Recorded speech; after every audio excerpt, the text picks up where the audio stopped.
শাহবাগের উন্মুক্ত মঞ্চে আমরা আবারও দাঁড়িয়েছি। জুলাই অভ্যুত্থানের 8 মাস পেরিয়ে 9 মাসে গিয়ে দাঁড়িয়েছি,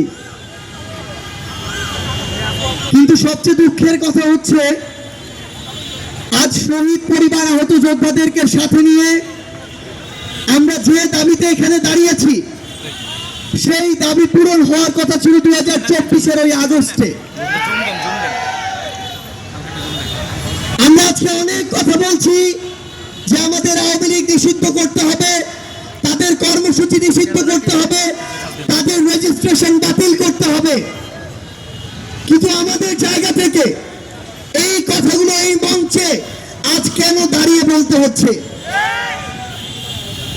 আজকে যদি আমরা এর পিছনে সরাসরি কারণগুলো দেখি, আমাদেরকে এই আওয়ামী লীগ নিষিদ্ধ না করার জন্য বিভিন্ন মহল কি কি কারণ দেখাচ্ছে, পায় তারা দেখাচ্ছে।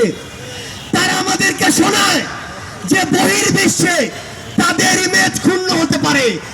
ওই স্টেক হোল্ডার, ওই তথাকথিত বিভিন্ন মহলকে আমরা বলতে চাই, বিগত 16 বছরে যখন পিলখানায় হত্যাকাণ্ড হয়, যখন শাপলায় হত্যাকাণ্ড হয়, যখন শাহবাগে যাত্রাবাড়িতে শনি রাখায় উত্তরায় হত্যাকাণ্ড হয়, তখন এই বহির্বিশ্ব কোথায় ছিল? তারা আমাদেরকে ওই পশ্চিমাদেরকে দৃষ্টিভঙ্গি দেখায়। ওই পশ্চিমাদের দৃষ্টিভঙ্গি কোথায় ছিল যখন হেলিকপ্টার থেকে গুলি করে আমাদের ছোট্ট শিশুদেরকে হত্যা করা হয়েছে?